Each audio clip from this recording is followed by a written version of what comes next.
Welcome to Buttered Up. I'm Tyler. I'm Shane. Hey, you.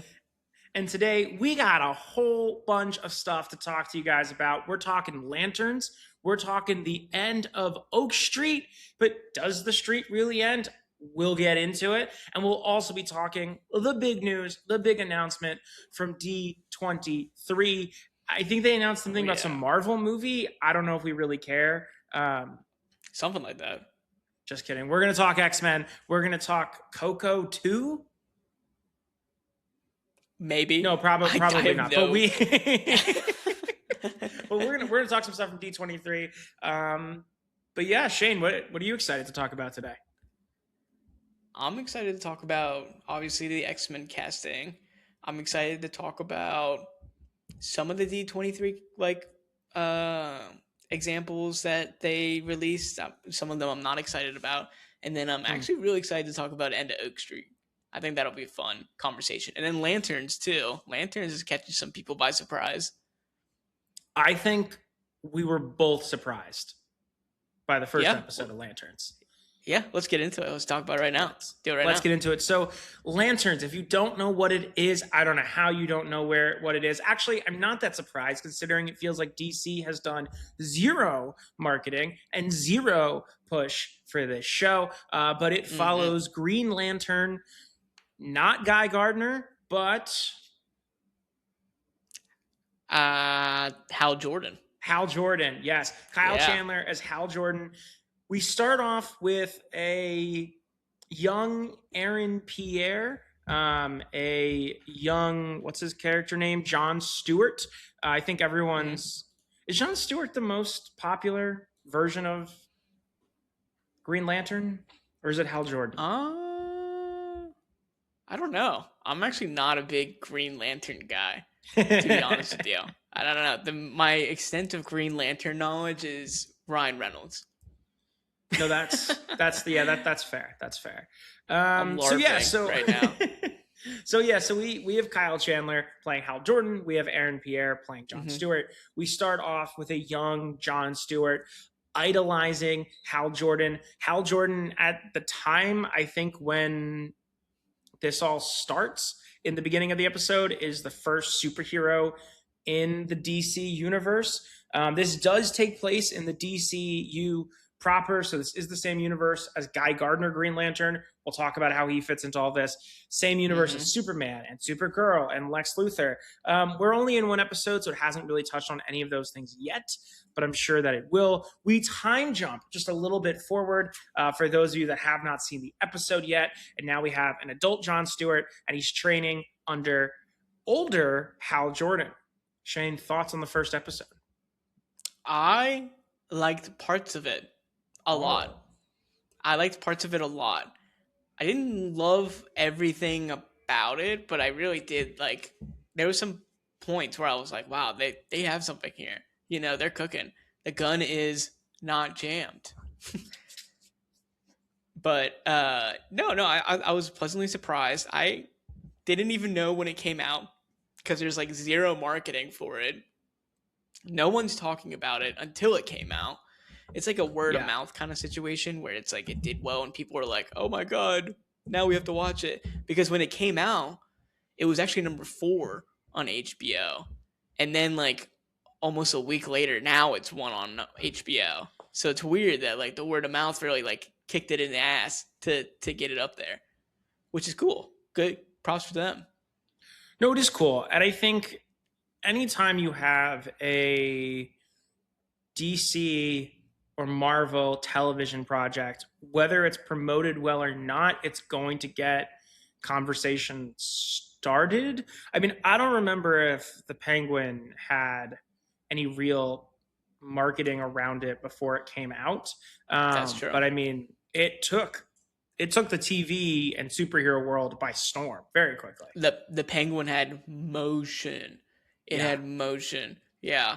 No, that did really well, but it won like a few awards as well. I'm pretty sure because I mean, it was incredible.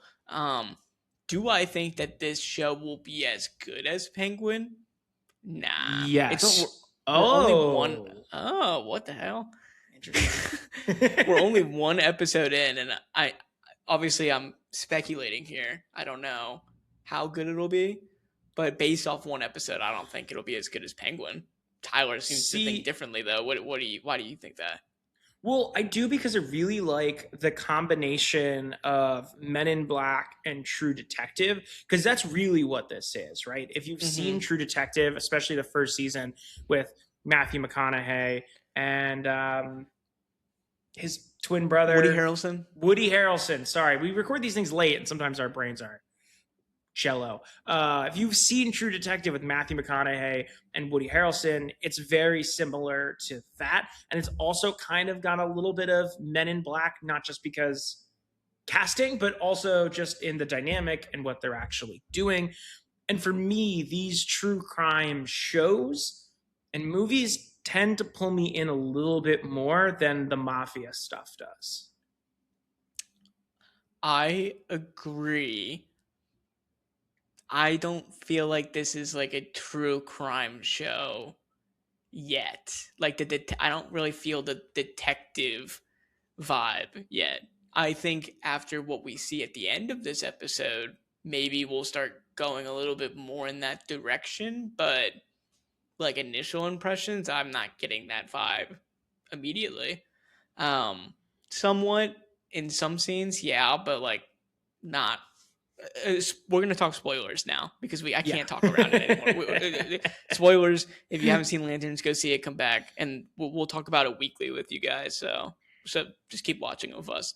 Um, yeah, I mean, like the scene where he's interrogating the alien that's like a redneck. And he's like, "You have no opinions on Barack Hussein Obama."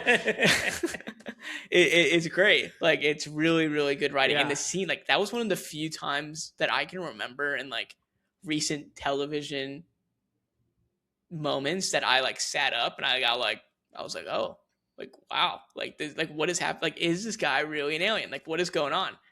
And it starts to like you start to doubt him a little bit, and then he starts pulling you in a little bit more of the questions, and then it starts leaning more that way, and then he eventually reveals that he is an alien. And yeah, I love the way that they did it because it felt like really intense and like gritty, as opposed to like I feel like something in any other project where it would have been like, well, you're an alien because your nose, you keep blowing your nose and there's blue gunk coming out. That's how I know. But no, he got It's him because he didn't know like what everyone else would know, which is I feel like a really cool detail. agreed. It's smart. And I think that's the best Mm-hmm. compliment I can give the pilot episode of Lanterns. And I like Superman a lot. Love Superman. Supergirl, not so much. Mm. But I think one thing that you can't say sometimes about James Gunn produced projects is they don't always seem smart with the characters. And I don't mean that as a negative. It's just James Gunn's style, right? Where there's just kind of this little bit of Well, naivete yeah, you mean in like these. he's making them all dumb? Yeah, a little bit, right? They're a little No, bit I agree. more. They're very comic booky, which is not a bad thing. When I see a comic book movie, I like it to feel like a comic book, but I also enjoy that while this takes place in the same universe, the tone is a bit different. And I know there was some hate online. James Gunn was defending it, but I think if you can accept that you can get a Werewolf by Night MCU black and white spinoff TV series or whatever that was, it 2 parts special presentation, Um, but you can also get well, Doomsday. I think you can accept a darker, grittier Lanterns. okay, well, we don't really know if it's darker yet. And It a wasn't the few, first episode. well, I mean, what's dark about it? What's dark Other about than the it? fact that they were in the dark sometimes. The first scene that you see is Jon Stewart standing there with an apple on his head as his dad takes a gun and just fires it at No, his no, head. no. That was pretty Dark. crazy. But like, what else after that? What else? You're in this town. The detective, or the sheriff, right, is Mm-hmm. in cahoots with this rich billionaire that's got a militia, and he seems to be running the show, and she's married to his son, but they don't really seem happy, and there's all this grittiness to it. Look, you they're in can't a list the bar. plot points and then go, but there's grittiness to it to prove your point. But there is. It is far darker in tone than anything we've seen in the DCU so far. What about Penguin? Penguin doesn't count. It's not in the DCU proper. Oh my goodness. In terms of since James Gunn has taken over. Yeah, what? Because we're talking Peacemaker, Superman, Supergirl. What's the cartoon show? Creature Commandos. Creature Commandos. That's what I'm talking about. You I can't like talk about the Penguin. That's a different. For Clayface is darker than the Green Lantern's episode, and I feel like Green Lantern, I feel like Green Lantern. I hope it goes in that direction. There's a few problems that I have, and these are speculations. But the first one is, obviously, at the end, we see that, Hal Jordan. We see Hal Jordan has a bullet gone through his head. He's dead, and he's missing the ring. My fear is that the rest of this show will be him trying to find the ring and not using the ring. You know what I mean? To kind of lower the budget is what it seems like. So I'm worried that we're going to get that kind of instance, and then it's just going to be Hal Jordan as the hologram that the ring has. But that doesn't make sense actually, because he doesn't have the ring. So that's interesting. So full disclosure, I watched this on my phone in the airport. So wow. I saw the very end. I saw he was frozen. I didn't see he had a bullet wound. Is that true? Yeah, no, he died. There's a bullet in his head. He's dead. He's dead. Interesting. Yeah. I didn't get that. I didn't see that he was dead. Okay, so our titular character is dead. Dark. Okay, well, also, this really goes to show how smart the comic book theater or this goes to show how smart the superhero audience is, when we clearly established that there are aliens that take the place of humans very easily, and there's a bullet hole in one of the main characters' heads in the pilot episode, and you immediately go, oh my god, they killed Green Lantern in the first episode. No. Oh, James Gunn, you're such an idiot. No, you're an idiot. Obviously, he's not really dead. Not yet, right? Am I the only one thinking that? Obviously, it's not him. Well, I think they've done... Okay, so let's say he is dead. I think they've done a really good job of setting up where you'll still see him, because we time jump, right? So we start in 1996, then we time jump to 2016, and then when he's frozen, it's 2026, right? So we've jumped another 10 years. So what we'll probably do is we're going to live in between 2016 and 2026, and we're going to cut back and forth between the two, and that's probably where you'll see the most of your Hal Jordan, your Green Lantern tech, and we'll probably build up to that moment, or maybe there'll be flashbacks. I mean, we'll see what happens in the following episode. But if Hal Jordan really is dead in the year of our Savior, 2026, did I say that right? I don't know if that's the right phrase. I have no clue. Whatever, it doesn't matter. If Hal Jordan is dead in 2026, it won't be the last time we see him, because we'll flash back a good amount. If we stay in that 2026 time. For sure. Well, there's a few options here. The hologram on the ring, the flashbacks, like you said. There's a few options that we got here to see him. So this is not the last time we're going to see him. I hope that he's really not dead, and I really don't believe that he is, and I don't believe that he's missing the ring. I fully believe that it just isn't him, so that's why he doesn't have the ring. Or is he dead for real, and he gave the ring to Jon Stewart, and we just don't see that Jon Stewart has the ring? Then why would he look at his hand for a ring? Okay, that's fair. That's fair. I think I gotta watch these things twice. Once on my phone, once on my TV. I absolutely gutted that, unfortunately. I'm sorry to burst your bubble there. What if it's just a ruse? What if he doesn't want people to know he's Green Lantern? Who? Okay, so we know that Hal Jordan John shouldn't Stewart, you think? actually. Oh, I see. Wait, we know that Hal Jordan shouldn't actually be training John Stewart, right? That shouldn't be the case because there should only be one Green Lantern at a time, and the only time another Green Lantern in the same vicinity comes through is when the original one dies. And considering Hal Jordan is training John Stewart in 2016, and he's not going through the actual protocols that we learn in through the hologram, that it's possible he's gone against the lanterns. He's doing this illegally. He hands the ring off to John You think he Stewart. staged his death to give the I don't know if he mantle staged. I don't know if he staged his death, but it's possible John Stewart is walking around with the ring and he's not technically supposed to have it. And so he may think in that moment that someone is onto the fact now that there's a Green Lantern ring out there that's not in the hands of an official Green Lantern, and he might just be playing dumb for the sake of it. I don't. Obviously, we don't Is know. Guy Gardner the unofficial Lantern? It's interesting, right? So where does Guy Gardner come into play in this? Because one of the things they set up pretty early on in that first episode is there's only one per sector. And if it's true that this is taking place in the same universe as the DCU, when does Superman take place? It takes place in 2024, 2025, so 2 years before Hal Jordan's dead, so they exist at the same time. Also, I think it's confirmed that Guy Gardner, Nathan Fillion will appear in the show, right? I think so. I wonder if David Cornsweet's going to show up. That's a good question. I don't want him to. I do. I do not this want... This needs to feel connected. Nope. It needs to feel connected.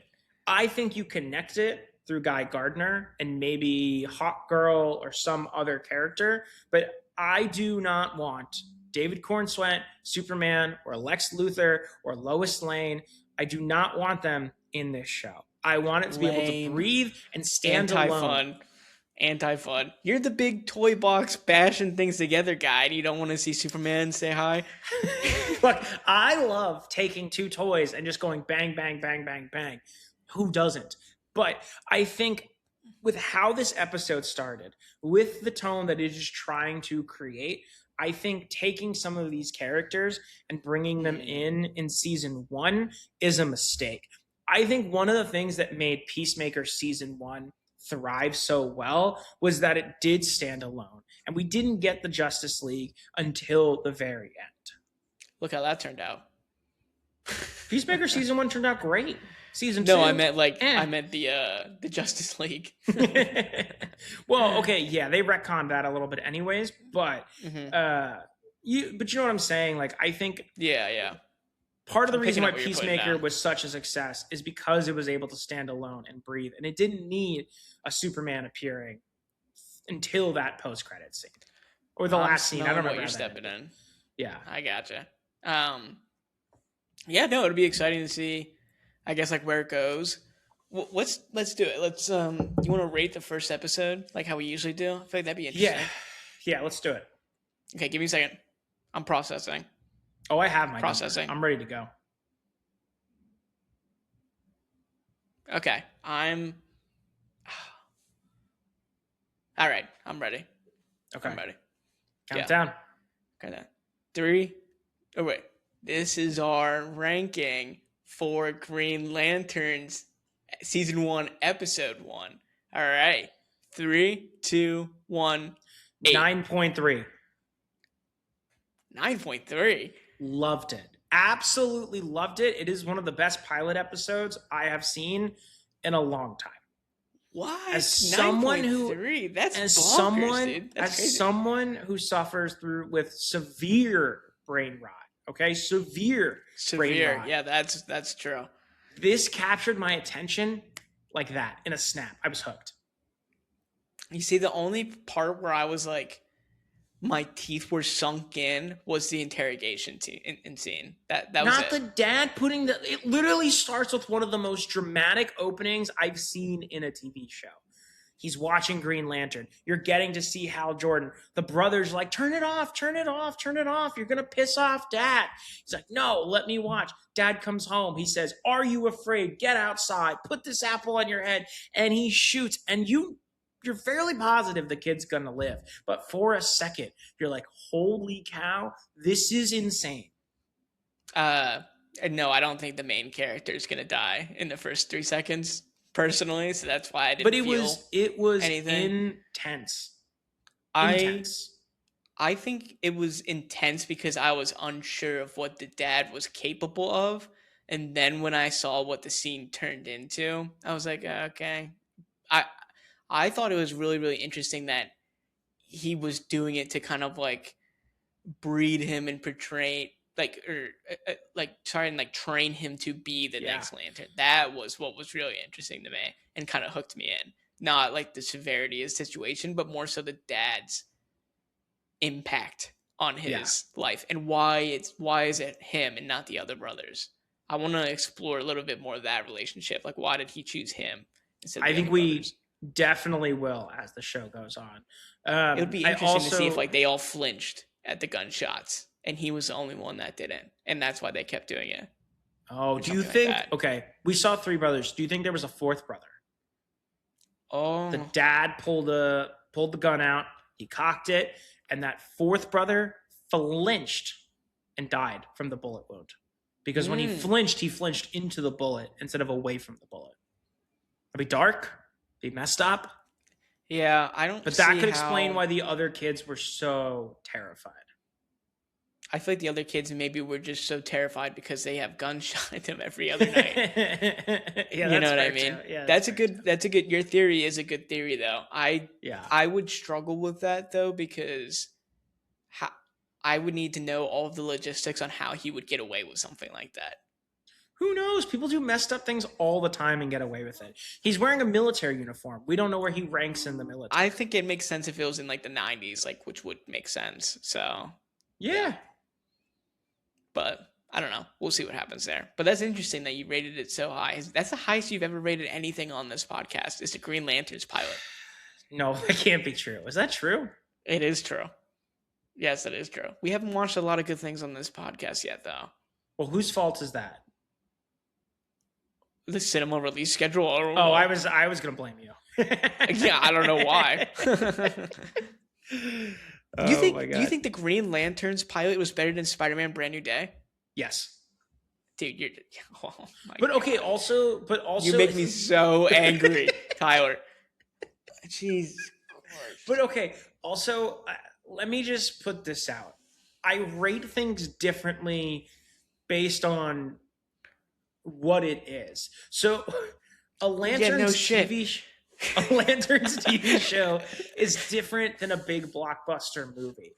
And a big blockbuster Spider-Man movie is different than how I view a Toy Story or a Minions movie, because like they're different.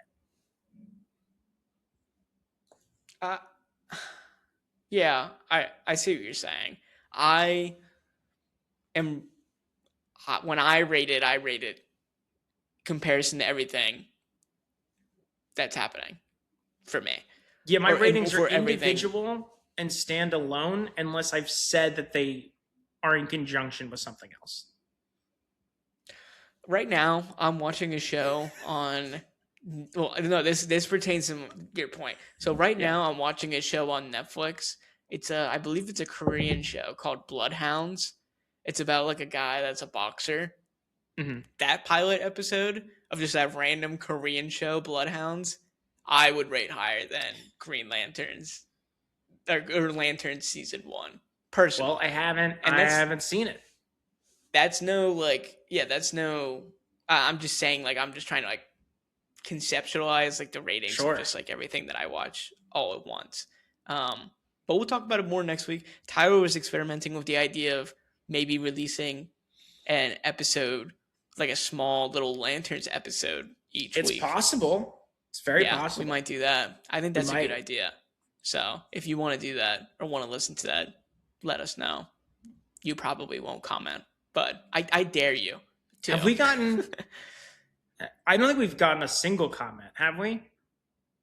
on any of our like long form videos? Nothing that's not me on my alt. Well, yeah, you've just added yourself for anyone that's Yeah. Okay, I don't know what the timestamp is. I don't have the clock running It's as 25 I minutes. do this. We're 25 minutes in. Okay, 25 minutes in.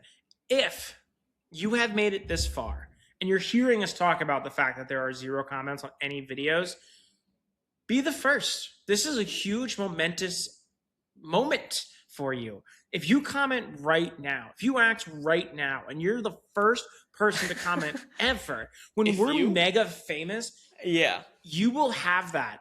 In eternity, you will be the first. And what I'll do is I will have your name right here on the board, or Shane will have it tattooed on his forehead. We'll figure out which one looks better, and you will be forever etched into this podcast. Don't do anything bad, because even if you do something bad, we'll forever be honoring you, the first ever comment. You're gonna give them forever? That's crazy. But it's gotta be. It's gotta be on this video. If there's a first comment on a previous video or the following video, I'm sorry, it doesn't apply. All right, so you heard it here first. If you're the first person to comment on this video, you get to be on Tyler's board for next episode. And forever, and also tattooed on Shane's forehead. And forever. You will not be tattooed on my forehead. Do not listen to him. That's not happening. Sorry. I don't care who you are. You love tattoos. I do. I got some cool ones, but I'm not a big fan about it on my face or where anyone can see it. You can't even see it on this. See? Yeah. But yeah, that's a good idea. Yeah, we'll do that. Speaking of forever, it's funny to think that something that's in the past could ever come back to the future. But it seems like things like dinosaurs are actually forever. Great segue, Tyler. Was it? Into it was okay. It's not my best one. We watched the end of Oak Street, and that movie was something. That movie was something. And we're going to tell you what it was, because we're about to do the rating again. Back to back. See, I'm worried I'm going to piss you off. You are probably going to piss me off. You are just known to piss me off when it comes to these things, which is why this does so well, because we just don't, it just doesn't make sense to me or you or anything. So I you're going to rate this like a 9.8 or something. I know you are. It's close, but it's not quite 9 points. I knew it. No, I know. I'll give. What did I rate Lanterns? I just rated it an 8. Yeah. So right. I have my rating. Yeah. When you're ready, start the countdown, and we can go. Okay, I'm ready. Are you? Let's go. Let's do it. Yep. Our rating for the end of Oak Street: 3, 2, 1, 8.2. 7.2. Oh. Not too far off. No, interesting. 7.2. Okay, you said 7.2? Yeah, I actually thought I was going to be higher than you. No, I had fun. It was dinosaurs and Anne Hathaway and Ewan McGregor. I had a great time. I think 7.2 is a fun rating. I think anything below that is when it's less fun. I just gave it an 8.2, right? Yeah, I give it an 8.2. I do think it's... No, I'm going to get crucified for this. I'm changing my rating. I'm giving it a 7.8. It's too late. Nope. Well, if you okay,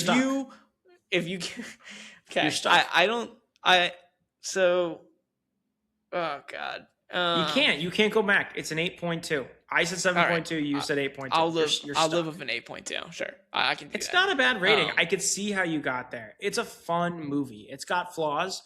But I think it's what summer blockbusters should be. I'm kind of doing what you're doing though. I'm doing like the this is kind of what I expected it to be, so I'm rating it you know what I mean? So I feel like I am kind of doing that right now. In terms of all movies ever, it's not an 8.2, but in terms of what I expected it to be, it's an 8.2. So you can't get mad at me when I rate things on a moving scale, because things are different. And then you lecture me literally 5 minutes ago. And I'll do it again too. Well, my rating doesn't really count because, I'm rating it. No, no, you're right. That was very hypocritical. That was very hypocritical. As Yeah. you like to say, you're rage baiting, you're rage baiting, you're rage baiting, you're rage baiting. I'm not rage baiting in this And movie. This movie's awesome. I This took movie's fun. a raw hawk. Did you like this movie more than Spider-Man Brand New Day? No. Okay. That would have really. I think I Sorry, would have like knocked something over. Should I say yes for the clip of it? No. It has to be authentic. But I would like. I already felt the vein. I don't remember. What did I give Spider-Man Brand New Day? I think I gave it an 8 something. You gave it something pretty high. Yeah, no, it's just Yeah. like, it's funny whenever we talk about like certain things, you just go like, I popped the question and then you're like, no, this is not better than Spider-Man Brand New Day. And I'm like, what is wrong with you? You know? No, this is like, you're going to rate classic. Coyote versus Acme higher than Spider-Man Brand New Day. I know you Yeah, are. but that's only because I want to spite the man. Yeah, you just want to fight back against them. Yeah, that's it. Just sticking it to the big guy. Yeah, the big movie. So End of Oak Street, I think, is a really fun movie. You get a lot of really cool visuals, whether it's the world around it, whether it's the dinosaurs themselves. I think the CGI, for the most part, is actually pretty good. You would think for a movie that has so much of it that there would be some moments, or there'd be more moments where it feels unrealistic. And I don't know if that's more credit to where we are today with technology, or if they just put a lot of work into making sure those dinosaurs looked good. But I don't think there's a single moment outside of the landscape behind them. I think it looks like they filmed maybe on the volume. It's like the only time I kind of get that vibe. That's but hard, no, though. That's hard. It is 100%. Some of the writing is a little clunky at times. I think it's one of the clunkiest openings I've seen in a movie in a while. But I do think that adds to the charm that is this movie. What did you think? I thought the ending was significantly clunkier than the beginning. Well, okay, I think the ending doesn't make Spoilers, sense. by the way. We're coming up on that. We'll get there. I think the ending doesn't make sense, but I didn't like how the opening was a little bit too expositional for me. Things that I don't think needed to be said were said. Like, oh, there's your brother, and oh, that's my sister. And wow, Ewan McGregor, you are such a lucky man with a great family. And he is. He's got a great family. I agree with you, though. Yeah, they definitely like thought that we were pretty stupid when we could have told that they were all family just by the way that they were interacting with each other. Because the casting, I feel like, was pretty good for the most part. I think did a really good job, especially Anne Hathaway. Well, I have one bone to pick, but I'll get to that. Okay. And spoilers, it's not with Anne Hathaway. I will tell you that. She's incredible in this movie, which is crazy. Like, really? There's a line where it's really cheesy opening. I don't know. They're just explaining things that I didn't think needed to. A lot of exposition. Like, oh, Ewan McGregor character name, like a Greg, cell phone right? movie. Yeah, like, oh, Greg. This is the big barbecue, the big block party. This only happens once a year. You're going to go do work when you should be here with family. And he's like, oh, well, work is so important. I was like, okay, I didn't need this, but it pays off in a certain way later in the movie. On the other side of things, though, I kind of liked how they set up the world because we got to meet like the two different neighbors. We got to meet like the librarian. We got to meet Starbuck, the dog. We got to meet. Is that not the worst name for a dog? I actually loved it. I thought it was funny. I don't get it. I don't get why the dog is called Starbuck. I don't know. I just thought it was funny and memorable. I don't know. Starbucks would have been too far because this was in 1980 something, right? But why is it called Starbuck? Is it based in Seattle? Is it because the girl likes astronomy? Maybe, but she doesn't even seem to care about the dog. The boy cares about the dog. Yeah, the boy has a very strong connection to the dog. Very strong connection to the dog. Too strong, I would say. Like, get stronger than the sister and Jeanette. Jeanette. Sorry. I don't know. I thought her name was Katrina. Yeah. All right, we're getting into spoilers territory now, though. But yeah, they get before the big teleport happens, where the whole neighborhood gets teleported into like the Jurassic Age or whatever. There's like little teleports that happen through wormholes, which I actually really like, and I think is really cool that they like kind of like set it up and it just didn't happen. I was worried it was gonna be like aliens or something like that, but just like wormhole riffs, I guess, work for what it is. I don't really know. Yeah. I didn't like. Okay.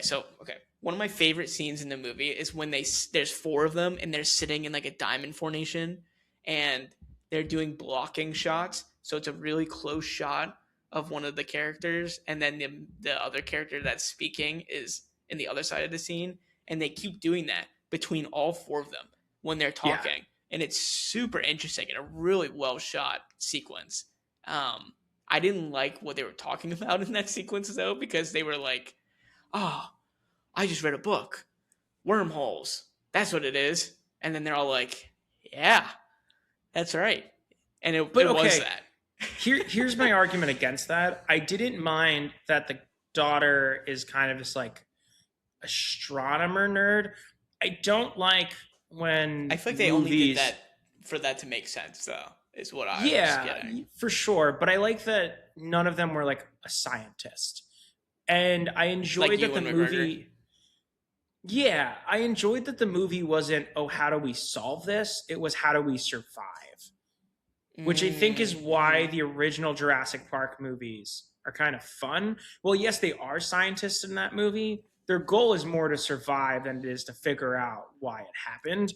And I enjoyed them just kind of running for their life for the entire movie. I saw someone made a good point about this movie. It was like, did Jurassic Park hurt all of dinosaur movies that have been made because the bar is so high now? Does that make sense? Yeah. No, Like, I completely agree. Yeah. I feel like this movie is close. Like, it did a pretty good job at keeping up with what I would have expected it to be. And it actually felt very Spielberg-esque. Did you feel that too? I was watching this movie. I was like, I feel like Spielberg had his hands all over this. This felt more Spielberg than Disclosure Day. I completely agree. It's a J.J. Abrams produced movie. That's right. That's right. So it definitely has J.J. Abrams vibes. I see what you're saying when you talk about Steven Spielberg. J.J. definitely had his hands on it too, but I'm sure. Yeah, but no, I think it's a great movie. The story, like Shane is alluding to, or not alluding, but saying, is so they're a family. They live on your perfect quintessential American block in the 1980s, and they're just having a okay time, right? They seem like a perfectly put together family, but maybe Ewan McGregor doesn't have a job anymore, and so now he's struggling and he's trying to find ways to balance. Feels super trapped.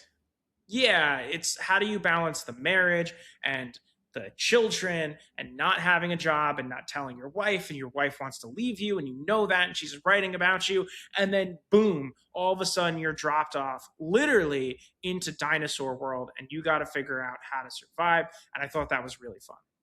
Yeah, so one thing I guess that bothered me about the movie though is that we set up all of those interactions at the beginning and there was no real payoffs to any of those things. Like it just kind of like the movie just kind of kept progressing into survival, and then they don't really cover any of those issues or anything ever again. Well, yeah, I agree, but which kind of bothered me because like why even bring it up in the first place? Other than I guess like maybe to give some texture to your characters. It's definitely give texture. But it's also not to give texture to our main characters, but some of the characters around them, like the neighbor that wants to shoot Starbuck, or Miss Huddleston, who is reading Anne Hathaway's book. Which Miss Huddleston, that one hurt. I did not like seeing Miss Huddleston die. She got. But I didn't don't like think the librarian getting killed. Yeah, the librarian was rough. How about the lady that was just coming out of her house, like la-di-da-di-da, another day, and a dinosaur just eats her head? I thought that was kind of dumb because she was like obviously that's like kind of a big ass dinosaur. It's like as big as like a car, Yeah. and it was on your front lawn, and you're just like this. Oh my god, what are you doing? What's going on? Why are you running away? What could possibly be happening? Like she didn't look anywhere other than like the main characters, and she was like, oh my god, what's happening? And the thing the size of a truck is on your front lawn running at top speed. There's I don't definitely know some about video you. game logic in this movie. Yeah, I don't know about you, but when someone's running away from something, I'm typically looking to see what they're running from, not watching them. That's just maybe that's a survival instinct kind of thing, but she had zero of that. Yeah, but it was kind of funny. It was crazy. There's not a lot of jump scares, but there are a few that got me. And I was like, whoa, I did not see that coming. I feel like it. I feel like I wanted this movie to be really scary, and I feel like it would have been better if it was really, really scary. Instead, they kind of like pivoted almost a little bit, and they're like, let's make it a little bit more family oriented, like family like survival. There was like that snake scene in the house, like yeah. There was some instances where I was like, oh my goodness, like this is like really intense.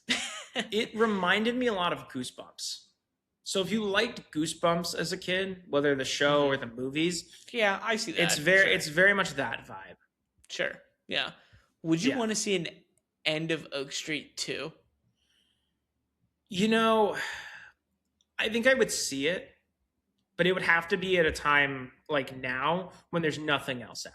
If it was competing against Dune and Doomsday and I don't know, throw in whatever small indie movie that's going to become a big deal come December, no, I probably wouldn't see it. But at the dead of August, when there's nothing else really out, they did a good job releasing this movie when they did, because there ain't shit out right now. And I wonder how it's doing. People are watching. I looked that up today. It looks like it's doing like not the greatest because Spider-Man is still killing it, but it's like second. It's number 2 right now, I believe. Let's see. I want to talk about the ending with you a lot. I feel like that part was really interesting. The ending for this movie is gnarly. It's just like so the movie obviously had a set duration they were going for, because it kind of was like all the really good stuff and content was happening, and they're like, oh shit, we got to end this movie. Let's start wrapping it up. So they kind of were like, oh my god, look, there's a portal. Jump through the portal. We're back. That's kind of like the whole ending of the movie, but it puts them 20 minutes.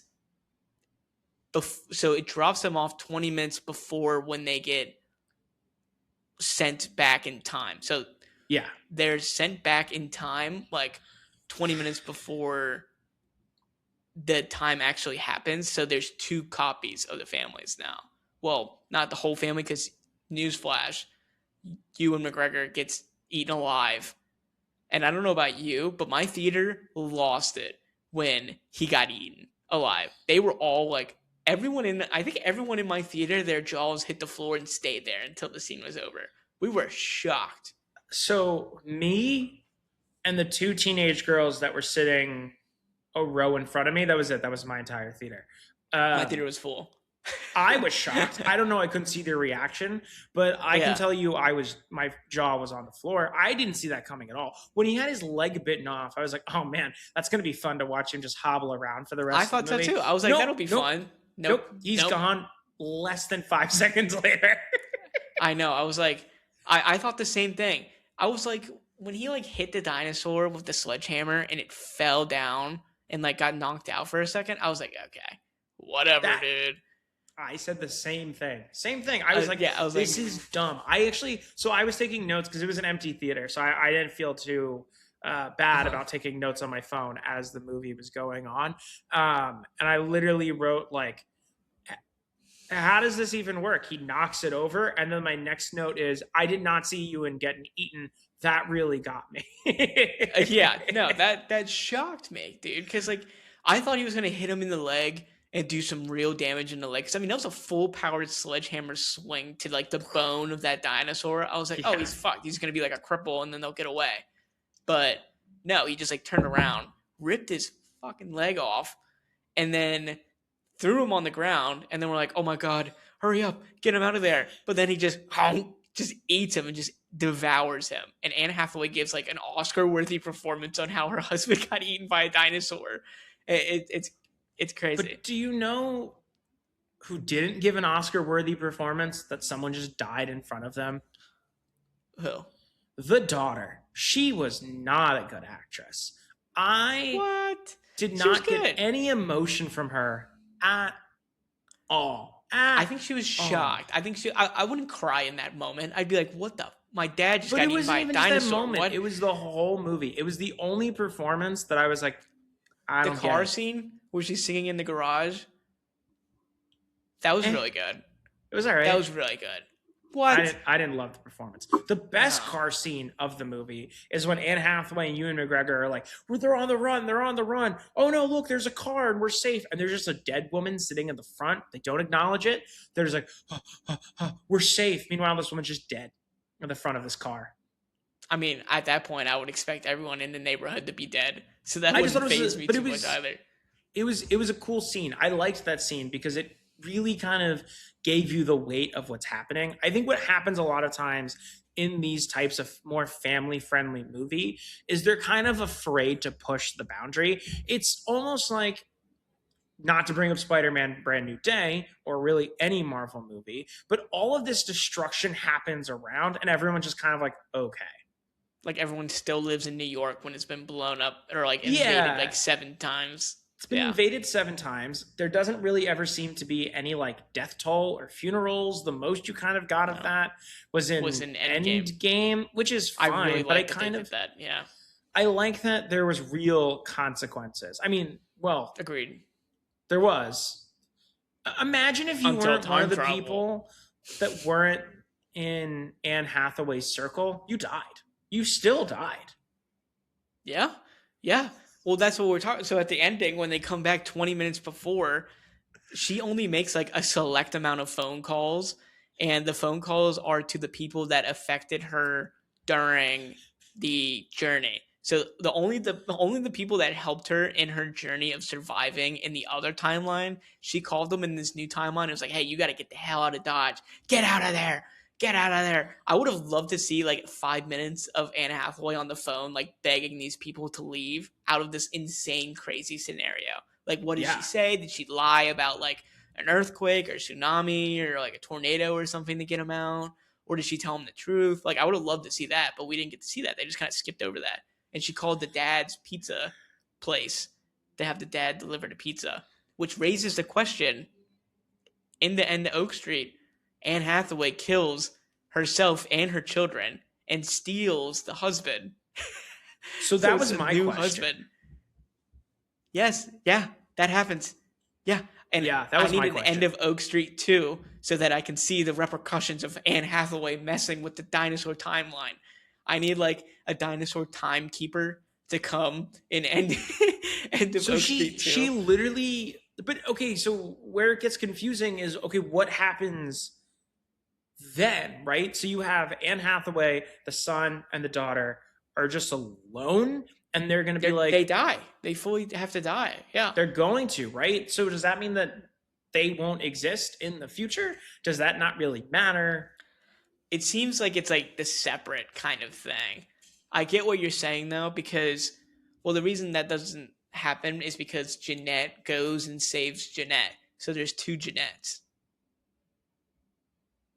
Oh, wait, was there 2 Jeanettes? Yeah, at the end there were 2 Jeanettes. There was one that she was the sister was holding hands with, and then another Jeanette came in for the barbecue with her family because Jeanette ran off at the end of the movie to go save her family. Oh, I didn't even notice. Yeah. Dude, Jeanette went to go save her family and then saw herself and was like, yo, I guess come with me too, and saved her whole family. So there's 2 Jeanettes. There's 2 Jeanettes there, which then confirms that there was another Anne Hathaway family down there. So she literally stole the husband and killed herself and her children and everyone else in the neighborhood. I just think if that happens, then they shouldn't exist anymore. but I don't know. I don't know the logic of this movie. So I don't know if they thought too hard about the logic of this can movie. you imagine an end of Oak Street 2 where like Anne Hathaway loses everything? She loses both kids and everything, and then finds a way back into like the present and hunts down the OG Anne Hathaway for like revenge because she stole her life and her family. Dude, I'm That getting would be goosebumps. good. That's better than Doomsday. That's I don't know about that. Oh man, dude, I would go see End of Oak Street 2 if that's what had happened. You heard it here first. J.J. Abrams, make it happen. That would be so sick. Yeah, I don't know. This is like, is there a sequel in the works? I don't think so. They have to see how it turns out first before they make. Is this based off of anything? Like, is this an original idea, or is this based off? I think it's an original. I think it's an original idea, which is why they should pick up my idea and have evil Anne Hathaway chasing after OG Anne Hathaway, and that should be the next installment. Oh, that's a good idea. I need to get paid for that. Yeah, there's just a lot of questions at the end.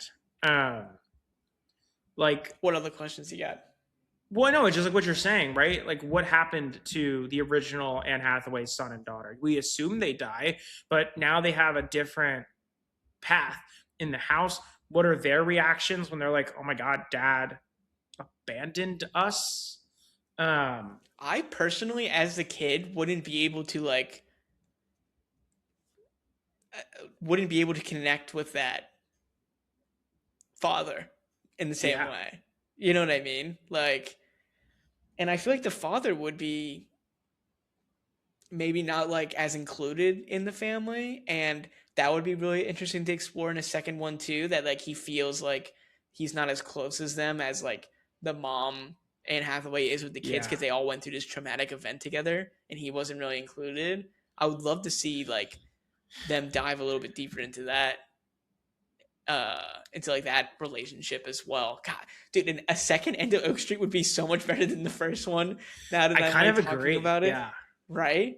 An End of Oak Street 2 where they suffer the repercussions of like the timeline, and the evil Anne Hathaway comes to hunt the second Anne Hathaway or the OG Anne Hathaway, and then Ewan McGregor doesn't feel as close as the family does because he didn't go through that traumatic event. Would be significantly better than the first one. Oh, man. Very true. Okay, question before we move on, because it's something I just wanted to talk about. Mm-hmm. Why was he so washed out in that first scene? Was he really washed out for you? He looked, in my theater, Ewan McGregor in that first opening scene at the barbecue block party, he just looked very white. Like, almost like he wasn't there for the white. But you know what I'm talking about? Like, he looked out of place. I don't know if you got that too.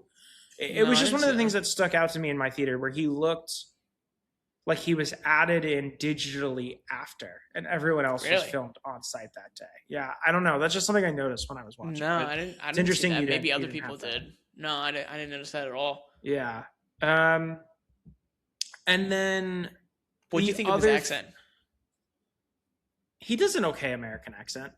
I felt like his accent was not the best, and I just kind of wish that they just made him British. Like, he could have been British, but he could have been. I think what? Well, no, he couldn't have been. They needed him to like be that American dream. You work at the Chrysler factory.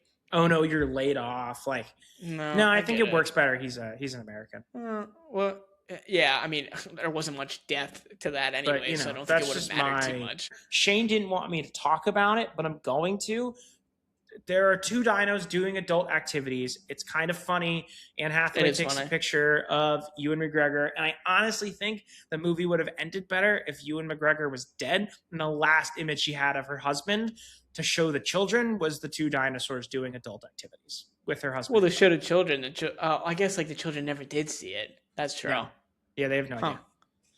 Okay. Now, Brian's too busy smoking and wishing that the new hot young girl neighbor will pay attention to him. But nope, she's interested in his sister. Do you want that played out more? Nope. Sorry. Nope. You better hope this movie does well enough to do a sequel.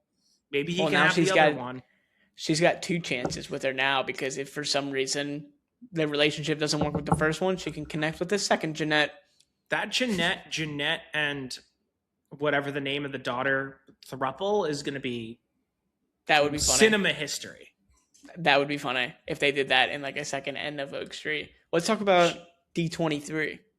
She did not want him at all. I mean, it was just instant where she just wanted nothing to do with him. Oh, you want to move on? Oh, Mr. Disappears from the podcast wants to move on and change the subject. Well, that's kind of why I want to move on in case it happens again.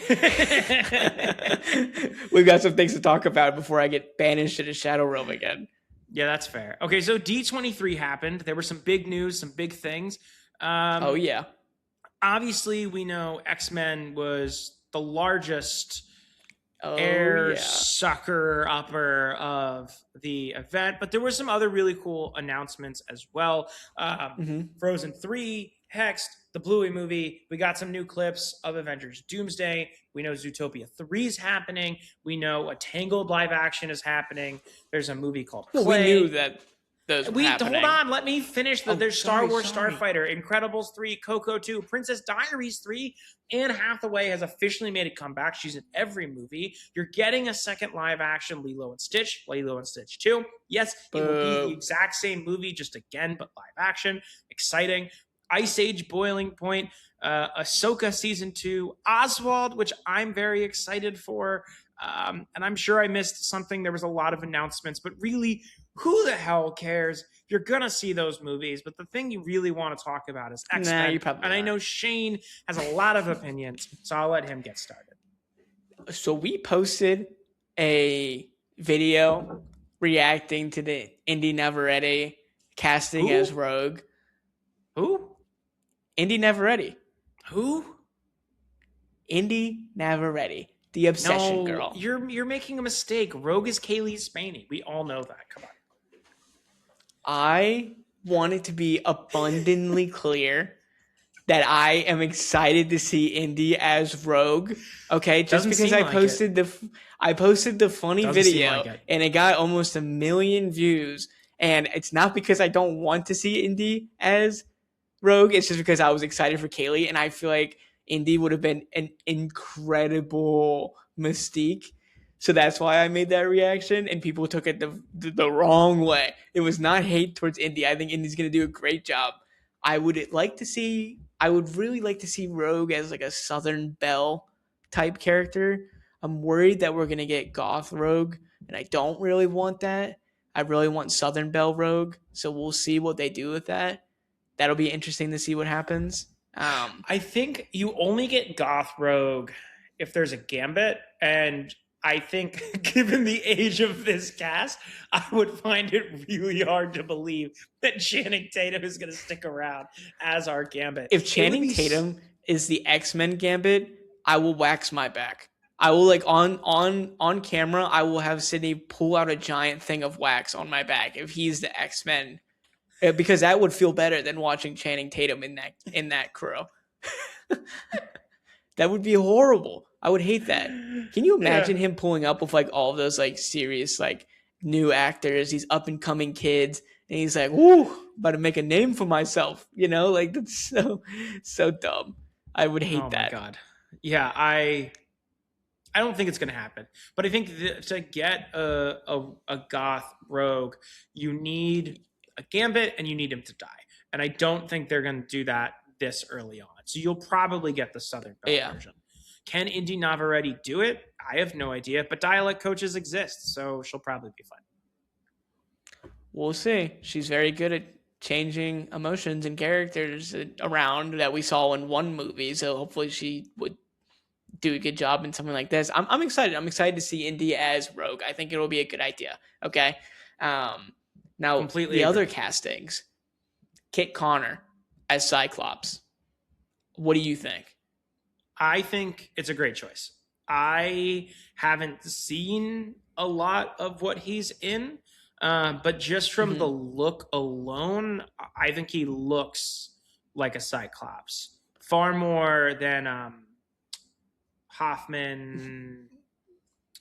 Who? Longest Walk, whatever his name is. The other person that was in Cooper the running. Hoffman. Cooper Hoffman. Yeah, I think he looks a lot more like a Cyclops than Cooper Hoffman.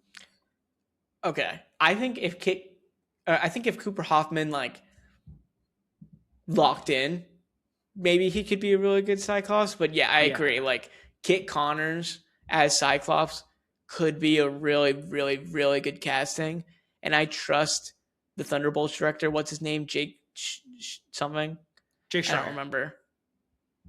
Jake Schreier.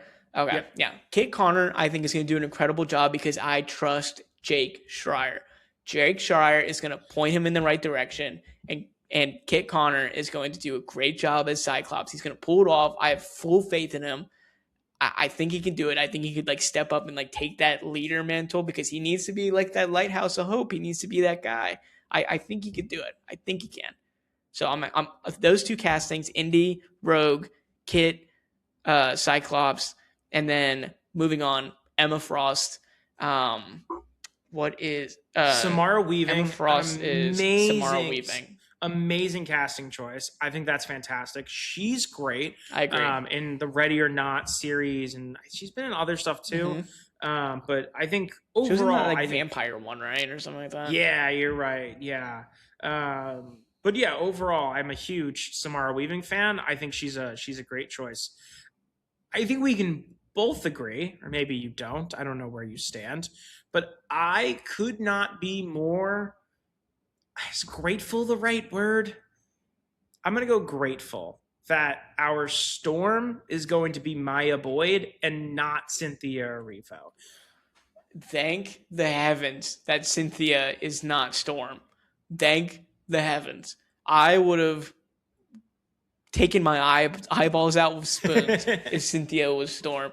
That we needed somebody that, like, no offense to this actress, I'm sure she's very good. She would not have gotten this role unless she was very good. And it feels like Ryan Coogler's hands are all over it a little bit, the casting choice. She's not really anybody too big in the scene right now. And that's exactly what we needed for this character. This is exactly what we're looking for. I think she's going to come in and absolutely kill it. I think she's going to kill it. I'm so excited for her. Her name's Maya. Maya Boyd. Maya Boyd. That's right. She's going to do great. I'm so excited. You need someone to not suck up all the air in this new franchise they're starting. And Cynthia Erivo is going to suck up all the air. She is going to take up all of the energy. I think seems like a very miserable person. And okay. You don't know her. I do, from what I've seen in the clips of her talking. And I'm very happy she's going to be far away from this franchise. I say this, and like a week later, she's going to be cast as like some sort of main character in the MCU. But I think this Magneto. is great. Yeah. Cynthia Erivo as Magneto. So they didn't cast a Magneto. What are your thoughts? I mean, they haven't publicly casted a Magneto yet. Well, tell the people your theory that you had about X-Men. So I believe you're not going to see a Magneto in this first movie. You're going to just see Charles Xavier and these young mutants, and we're going to start to see the foundations being built of the X-Men team, the X-Mansion.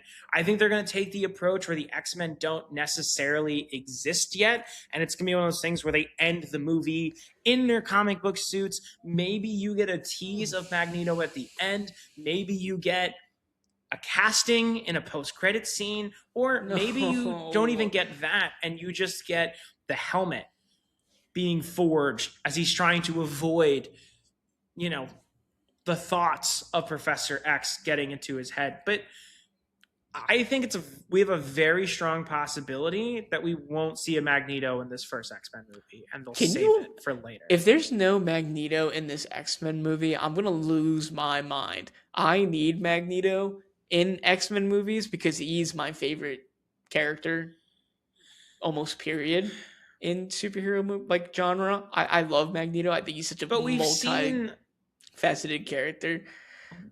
We've seen so much of it, and I don't mean that as a negative. Not enough. It's not enough. We've seen if we have Professor X again, we can get Magneto again.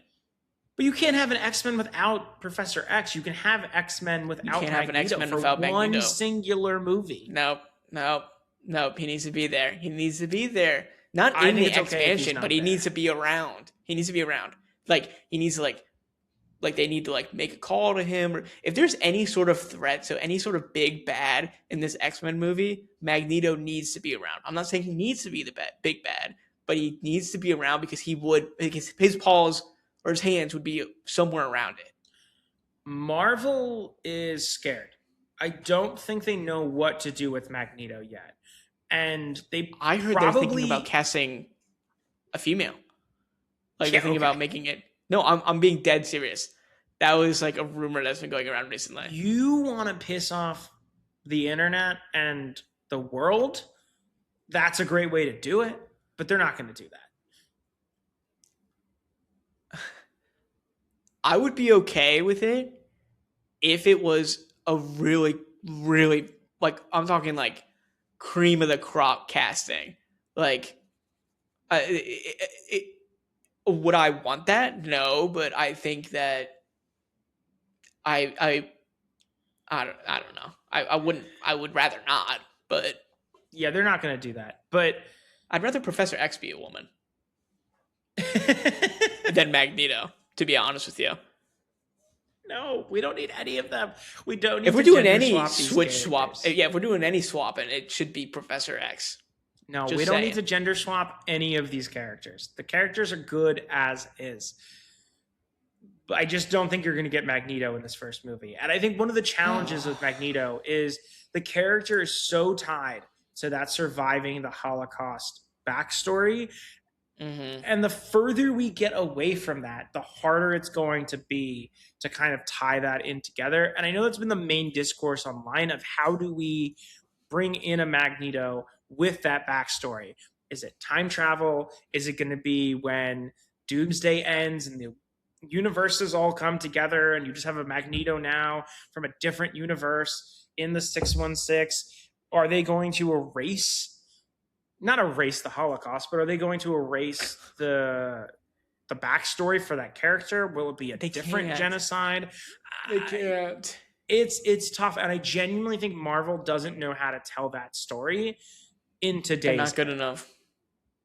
They could do the age. They could do the age thing. I've heard a lot of discourse online about that, in the sense that Magneto just ages slower than everyone else, and that works for the first time you introduce that character. But then the actor just ages like everyone else, so then that puts you in a situation.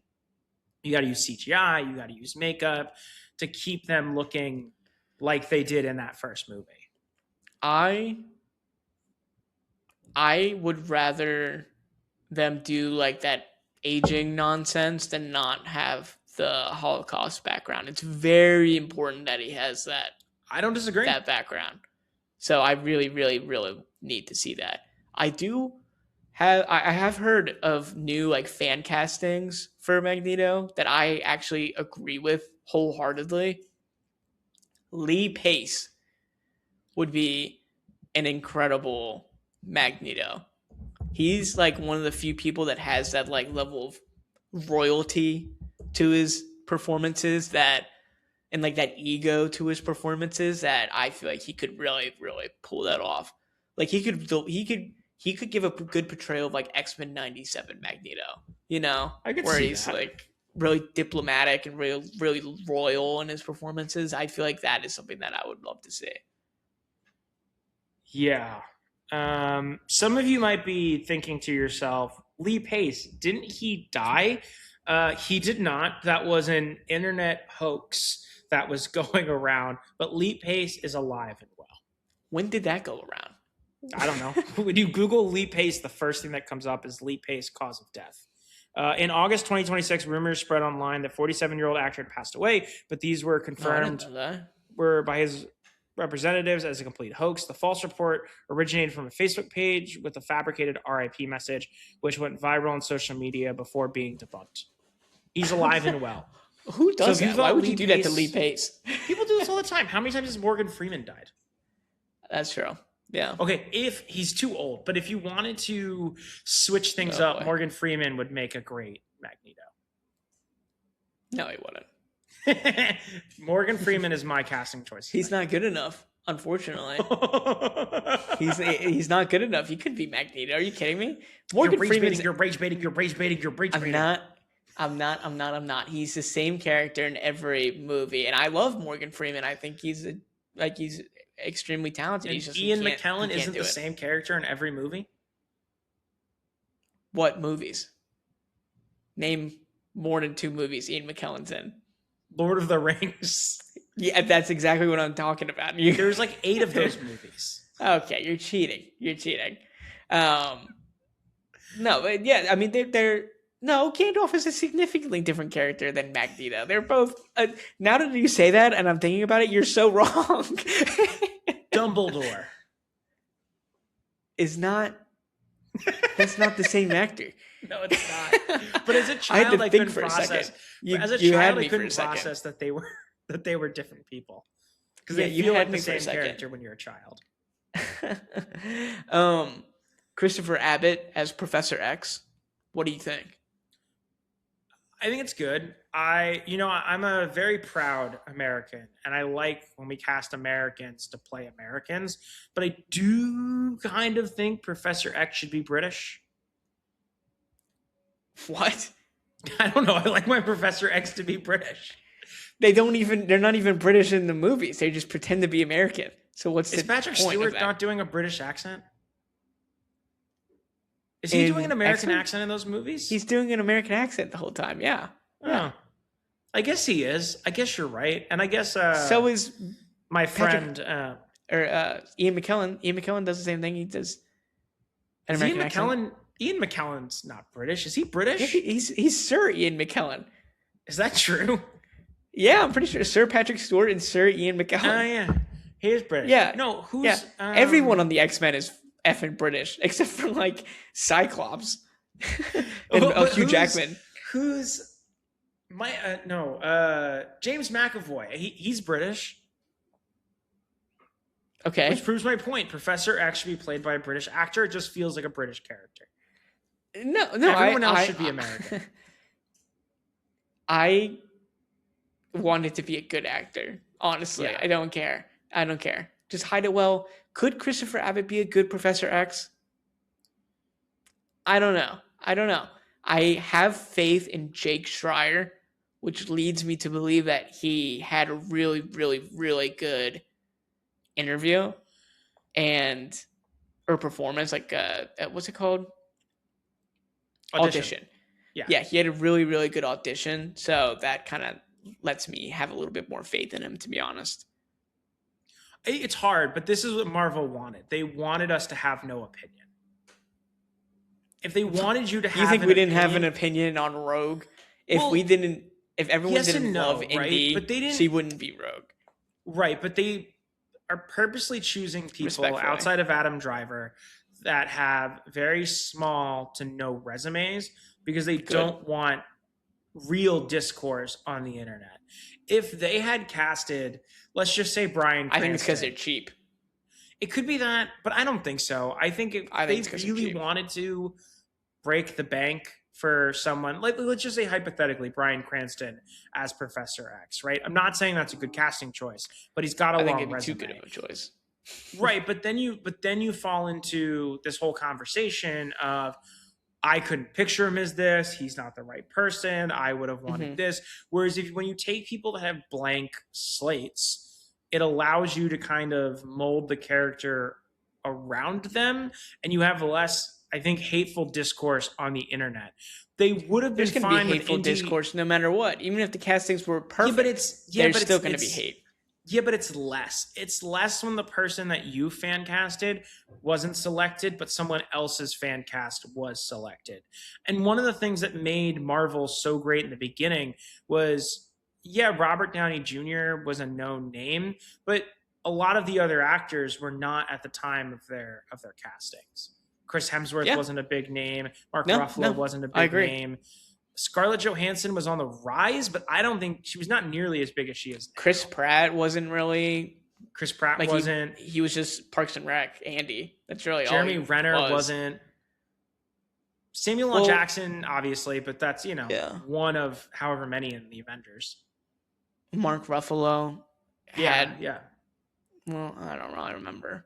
I don't think he was as That, big as he is today. what do you think of Mr. Sinister Adam Driver?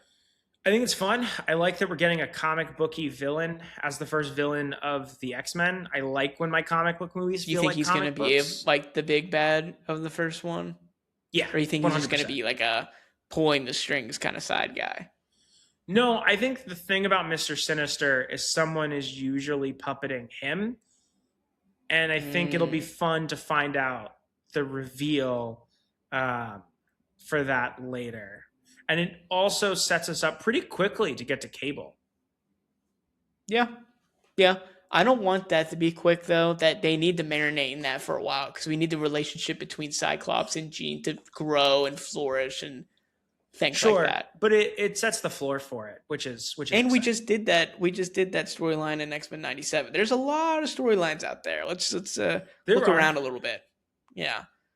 What do you yeah, think about the Avengers Doomsday new look, new trailer? I like it, but I've liked everything they've put out for Doomsday, which hasn't been much, but I'm having fun. Rate the second Doomsday trailer scale of 1 to 10 because I have a number for you. Okay, All right. Our rating of the second Doomsday trailer. Ready? 3, 2, 1, 9.2. 8.2. What? You've been so high on this movie since like they breathed about it, and I've been a super hater. And how are you? What happened? How did you do that? I How just did you wanted just to. happen to I to just do I just something that's wanted. not? I just wanted to piss you off. Is that real? Is that real? Yeah, You're just rage baiting? Yeah, yeah. okay, that checks I'm out. just trying to piss you off. What was your real number then? No, it's a 9.1. I think all the stuff. I think the trailers have been really fun, This and is I the like. best. This is the best trailer for sure.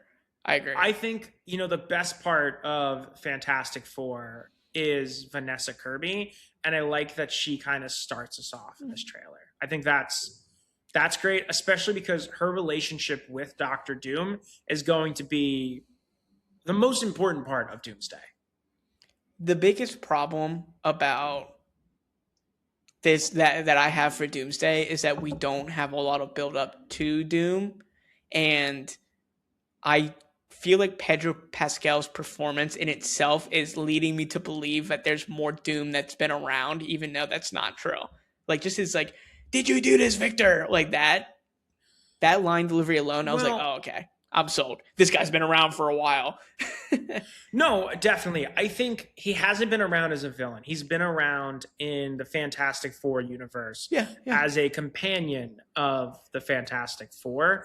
And it's going to be a shock to everybody. I mean, I know we talked about it a couple episodes ago when we were discussing the first trailer, and Mhm. Thor's like, oh no, this can't be possible. And it's Captain America, Steve Rogers. I think he's either talking about Loki, but a lot of people have theorized that he's actually talking about what looks like Tony Stark, but is actually Victor Von Doom. I don't remember where I was going with this, but essentially, that's going to be the crux. I think the whole movie is going to be so the reason that we saw that shot of Doom like touching the canvas of like his Yeah. daughter and his son is because No, no, no. when or No, his that's wife supposed to and be his son. mom. It's supposed to be his mom and him, right? What? No, it's his wife and his kid. Do they say that? No. No, because I've heard the theory that it could be that, but it also could be his mom and him. Because I know traditionally in the comics, I mean, there's different storylines, but the loss of his mom and his mom going to hell is the reason Yeah. for part of the reason for why he kind of goes, insane.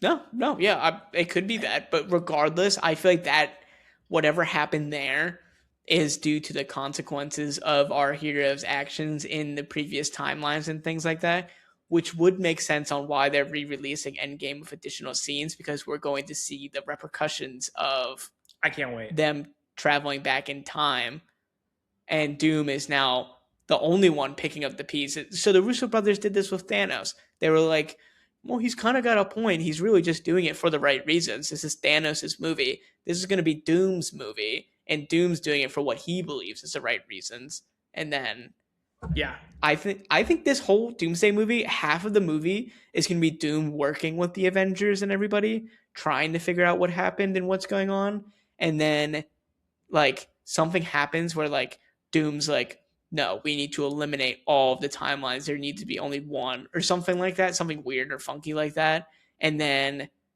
everyone's gonna be like, no, you can't do that. That's too evil, and that's when they start to separate, and that's when they start to You're clash. I think we're gonna get a lot more, or we're just gonna get a lot of Robert Downey Jr.'s face. We're gonna get a lot of it. And you're gonna get a lot of I hope not. Tony Stark in this movie. Tony Stark, like Iron Man. Well, I think when I say Tony Stark, I just mean you're going to get a lot of Robert Downey Jr. and you're going to get a lot of confusion that, wait, you're Victor Von Doom? No, you're Tony Stark. I think there is going to be an instance of that in Doomsday, obviously, but I do believe that there genuinely will not be a lot of face. See, I disagree. I think, there's that scene where they're looking at the incursions and they're all standing in the room. I think Tony is there. I think Tony's Tony. I think Victor Von Doom is in the room, and there was an introduction made by Reed Richard where he goes, "This is my good friend, Victor Von Doom," and they're gonna go, "No, come on, that's Tony the Fantastic Stark." Four in the I don't. Have they revealed that? What in the scene mansion where they're all standing around looking at the board with the different colliding Earths? I thought you meant the mansion. We don't see the X-Men. No. We don't see the X-Men on that board. No. But I'm talking the scene where they're in New Avengers Tower. Yeah. And they have the screen up, and they have Fantastic Four standing on one side, Wakanda's right on the other side, and then you have the current Avengers, the new Avengers. Yeah, sure. I think there's a high possibility that Robert Downey Jr. is in that scene, and he's just been digitally erased. And that's what you're talking about, that he's working with the team on the incursions, and he hasn't gone full bad yet. And I think you see him without his mask, and that's how they put the pieces together of, oh, we're just working with a Tony Stark variant. So what I think he is in that room and he's talking or something like that, because in that new trailer we see him getting launched out of that window and doing the superhero landing. I think something escalates in that room in that discussion, and Mjolnir gets thrown at him. Ooh. And he gets knocked back and superhero lands on the ground. And that's when we see like the first real fight, because that they're having a conversation. They're trying to figure out what's the best way to solve these problems. And Doom's like, no, we have to do this like drastic measure. And then they're all like, no, F you. Or like Doom's like, we have to kill Captain America's kid. Or like we have to erase Captain America's timeline. And Cap's like, no, you're not taking my kid or my life away. And he throws Mjolnir at him. And then he lands, and then that's our first fight of the movie. Is I think is going to happen. Would be insane. You know what the problem is with Marvel movies sometimes? Is our theories are more fun than what's actually going to happen. Oh. Yeah, the fans are better writers than the screenwriters. Yes, I agree. It feels like that sometimes, right? Where we're like, sometimes, this is going to happen. And he's actually talking about Loki, and, you're going to see this, and you're going to see that. And Marvel's just going to write, Dr. Doom comes in, big booms happen, movie. I saw a Doomsday theory that Doom takes Loki's throne and can see all of the timelines and all of the possible Dooms. And then throughout Doomsday is him just using different versions of himself to perfectly annihilate all the different teams, because he has all these different versions of Doomsday. Yeah. And he's like remote controlling them from the throne. I see where you're Which is why Loki's not on the throne. That was a different movie. It was called Kang Dynasty. That didn't happen because Jonathan Majors got kicked out of Hollywood. And one of the things I think they figured out with Ant-Man, Quantumania, and with Loki is that it's too confusing to have that many people, that many characters, all played by the exact same person. And I just don't think it's going to work. I think it's fun, and that would have worked really well with Kang, but I don't think they're going to do that with Doom. I don't want that, but I did see that, yeah. Yeah, I don't think it's going to happen. I think we'll see only one one Doom this entire Well, movie. when he gets knocked out of that window, did you see like where he like kind of like turns into like he like does like a weird like glitch thing and then he Yeah. lands and it looks like he's like in a different suit now? Do you think he's like transforming suits or do you think he's like doing that Loki thing like how in Loki when he like freaks out and does like the because he's in between timelines? Do you think that's what he's doing in there or do you think he's just changing into like a battle armor or something? I think it's whatever magic he has. Because Doom, I keep on saying Doom. Doom is a combination of technology and magic. And So magic, yeah. whatever we're seeing there is probably whatever magic he put on his actual suit. Yeah, I agree. There's just so many things that we don't know at this point that it's so hard to.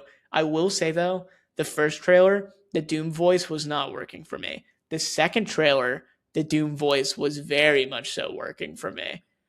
I this second trailer is significantly better than the first one. I was not excited at all. This second trailer came out and it's like when Captain America's like moving the hammer and it like goes and it, like that's what the Russo brothers feel like to me right now because they released Electric State and that sucked and I was like, oh, they're coming to do this because they can't do anything else. And I saw that second trailer and that was a But for me.